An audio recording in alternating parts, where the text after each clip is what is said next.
Barabara ya lami itaenda mpaka Kulamawe, iende mpaka Modogashe. Na itoke Modogashe, hiyo barabara vile vile itaenda Sabotage. Alafu iende Wajia, alafu iende Sabotage, iteremke Elwak, ifike Ramo na ifike Mandera. Hiyo barabara ndio itafungua sehemu hii iwe transport corridor mpya ambayo italeta maendeleo katika sehemu hii ya watu wa Isiolo County, watu wa Mandera County, watu wa Garissa County, mpaka watu wa Wajia na watu wa Mandera. Tunaelewana jamani? Na hiyo barabara tumeweka pesa ya serikali bilioni 100 kutengeneza hiyo barabara, na hii barabara kutoka hapa mpaka ifike.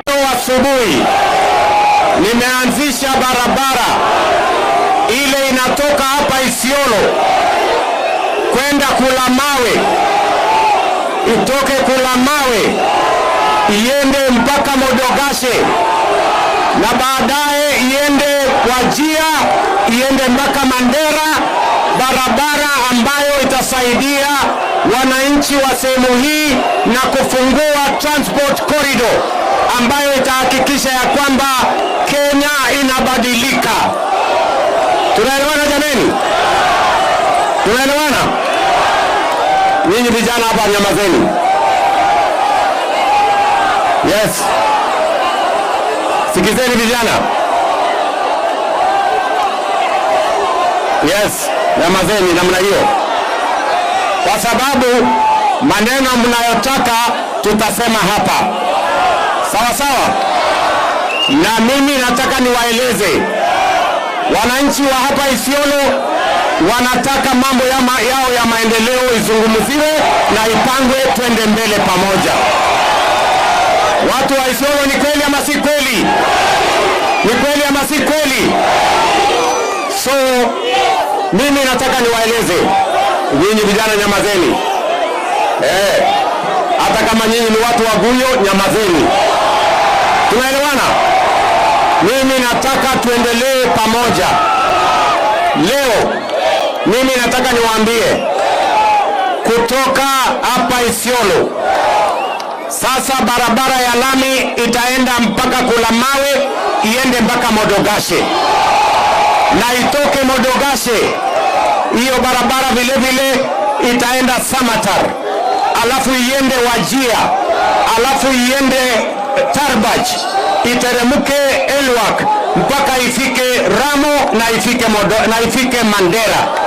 Hiyo barabara ndio itafungua sehemu hii iwe transport corridor mpya ambayo italeta maendeleo katika sehemu hii ya watu wa Isiolo County, watu wa Mandera County, watu wa Garissa County, mpaka watu wa Wajia na watu wa Mandera. Tunaelewana jameni? Na hiyo barabara tumeweka pesa ya serikali bilioni 100 kutengeneza hiyo barabara, na hii barabara kutoka hapa mpaka ifike pale Modogashe itakamilika ikifika mwaka ujao. Mimi nataka niwaambie hapa Isiolo, Marsabit, tumekuwa na matatizo ya watu kutoka nchi nyingine wanalete madawa ya kulevya hapa, wanauzia watoto wetu. Mimi nataka niwaambie hawa wenye kuuza madawa tutawasafirisha. Hakuna vijana wa Kenya watalishwa madawa hapa Isiolo ama sehemu nyingine yoyote ya Kenya. Nasikia wale watu wa madawa wameleta hawa vijana kuja kupiga kelele hapa. Nyinyi vijana, sikizeni vizuri. Hamuwezi kutisha serikali ya Kenya. Sikizeni vizuri. Mnanielewa? Hakuna mtu atatoka nje ya Kenya akuje hapa aseme ya kwamba madawa itauzwa tauni hii. Hakuna madawa itauzwa Isiolo, na mujaribu mtaona. Nyinyi mnanielewa? Yes. Who tried to bring the government down because you are treasoners, you are criminals. You remember You remember that speech? Isiolo youth, if you have a Safaricom line, dump it. Listen to me. I know, I've studied this shit. I know Nurdin Haji. I know Mohammed Amin. Mohammed Amin was in court. He was asked questions. He was interrogated there. He was cross-examined. He almost walked out. These guys, do you think they care about the law? You think they care about good governance? You think they care about human life? No. And that's why William Ruto was going to Mandera in the northern Kenya. He was going to pay homage to the people who have kept him in power. And the people who have kept him in power are Somali oligarchs. Somali oligarchs have kept him in power because he has killed domestic industry. He has killed domestic productions. To what? Now we are a net importer. We are importing everything coming through the port of Kismayu. He was even dressed yesterday. He was even dressed in a blue trouser and in a blue shirt and a white trouser. The colors of the Somali flag. You have to pay homage to the person, to the throne. He's not our president. He's representing the interests of another country. And then he has the audacity. He has the guts to call us treasoners. He's a treasonous motherfucker. He's a person who has absconded his oath of office. He's a person who should be living.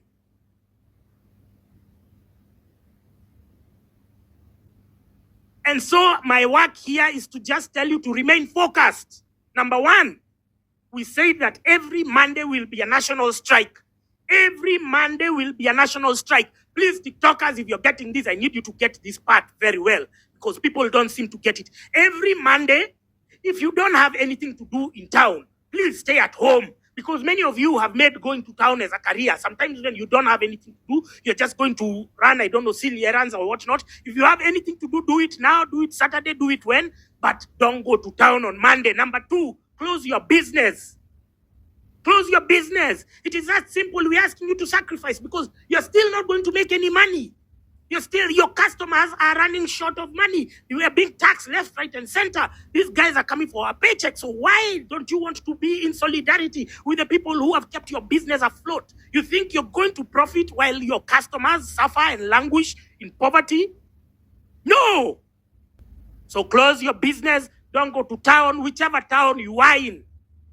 Because did you see what happened in Nakuru? Did you see the High Court in Nakuru threw away the habeas corpus application for the presentation of Brian Othiambo, a young man, for the simple crime of going to fish in a lake that is owned by us.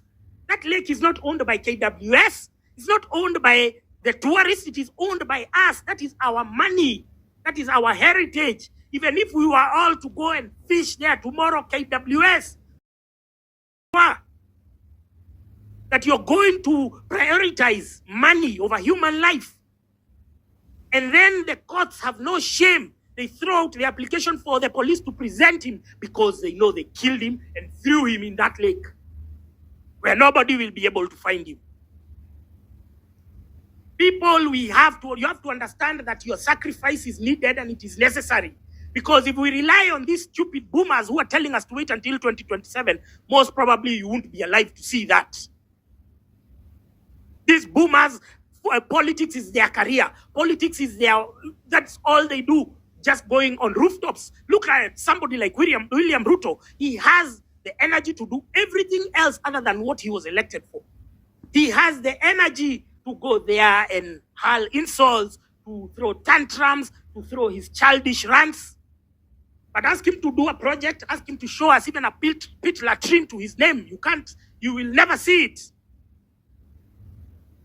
So Monday, please, when we say it's a national strike, stay at home. Don't open your business. It's just one day.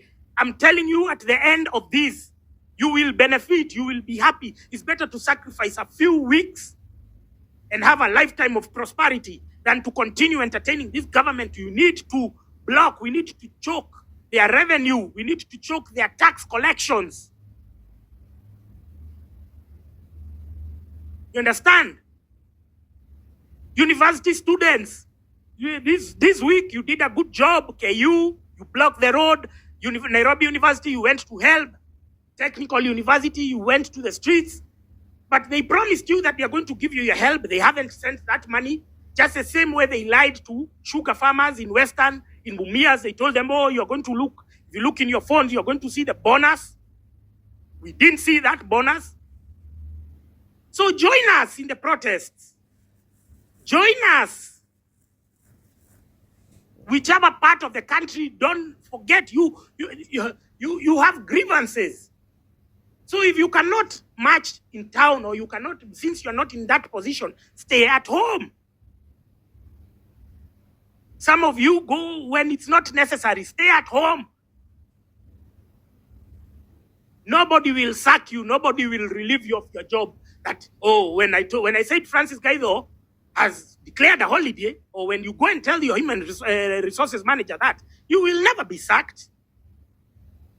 And if you've ever been sacked for that, tell me, the employer. DM me the name of the company and the employer.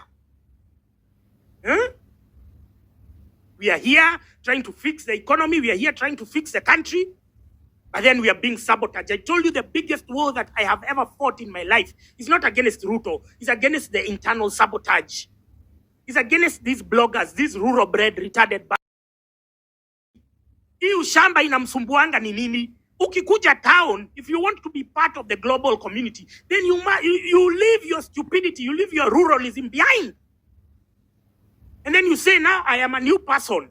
This is my Damascus moment. I cannot go to where we are aspiring to go with the same mindset that I had. That's why I saw this stupid PS. She's called Mary Modoni, the PS of health. She goes and says, Shisha is bad. Shisha can kill you. Shisha can do X, Y, and Z. Because she has nothing else to offer. Because she has no other catalog of achievements. She should be telling us, we have opened this new level 5 hospital, or this new referral hospital, so that if you get sick from smoking shisha, you will find healthcare. Hey, we ban shisha. Neoge shagi, that is ruralism. Just because you don't have anything to say. When you stand up in a podium, you realize, oh shit, I have nothing to show these people to justify my being in office. So let me latch on, let me work on their emotions. That is how they came to ban alcohol, to bring alcohol. We have looked at the statistics. We know how many accidents are caused by PSVs and by small cars. But you, because you have not fixed the road, because you have not marked the pedestrian zebra crossings, because you have not put traffic lights, because you erect bumps anyhowly, which caused the accidents, now you want to shift blame. We are telling them that their time is up. Today we had a high court pronouncing itself, saying, I need you to get this very right. I need you to get this very right. They said that the Moses Wetangula had made a ruling, an illegal and constitutional ruling, saying that Kenya Kwisha Shit should have the majority and thus have the numbers to appoint a majority leader. Number two, they said that first, Moses Wetangula was in breach of the constitution by serving as the Speaker of the National Assembly and the party leader of Ford Kenya.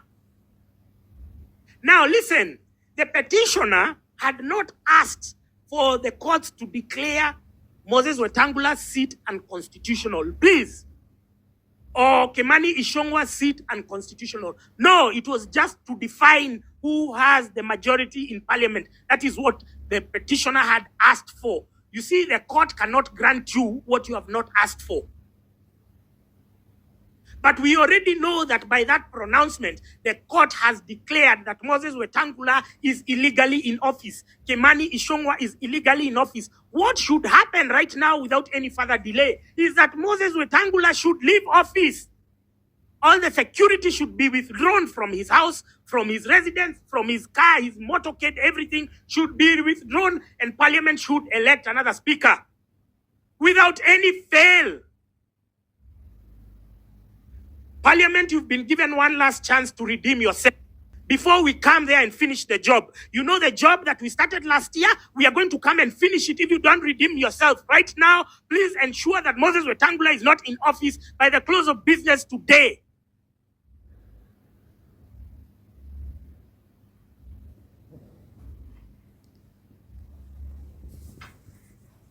Moses Wetangula is illegally in office. Forget about what you have been told. Forget about what the media will be paid to spin. And they are doing some wordplay. They are trying to mess up with what the judges or the High Court judges declared and pronounced today.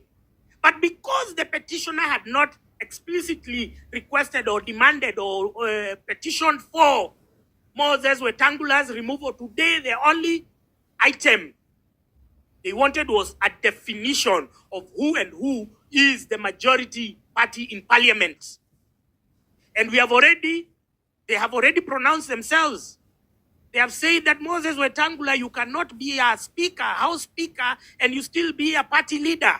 You have continued to do that. So, listen, have you ever gone to court and they told you, no, whatever you did last year, we have forgiven you. Now start afresh. No, you are punished immediately. So the punishment for Moses Wetangula is that he has been serving illegally. He knows the constitution. He's a lawyer. And he has been serving as both the House Speaker and the party leader of Ford Kenya. So he is in breach. And if tomorrow I go and file a constitutional appeal myself and say I want him to be declared, it will be granted. But we don't have to go through that. We don't have to do that process. Once again, the courts have already pronounced themselves. So whether it is now, whether it is 6 months from now, Moses Wetangula, you're still illegally in office. And the best thing you should do is leave before you are kicked out. Ya, asante sana kwa kutazama Wasource TV. Umeweza kuyatazama mavideo kama mawili hivi. Mojawapo ikiwa ni Rais William Samoei Ruto akiwa anazomewa pale maeneo ya Isiolo, na video ya pili ni ya Francis Gaidho akimkemea Rais William Samoei Ruto. So sijui na maoni gani kuhusiana na hizo video. Kama uko na maoni niachie hapo kwenye comment section. Kama huja subscribe, na kuomba uweze kusubscribe, finya notification bell, ndio wakati wote tunapata habari kama hii unakuwa mtu wa kwanza kuipata. Hadi wakati mwingine, nakutakia usiku mwema.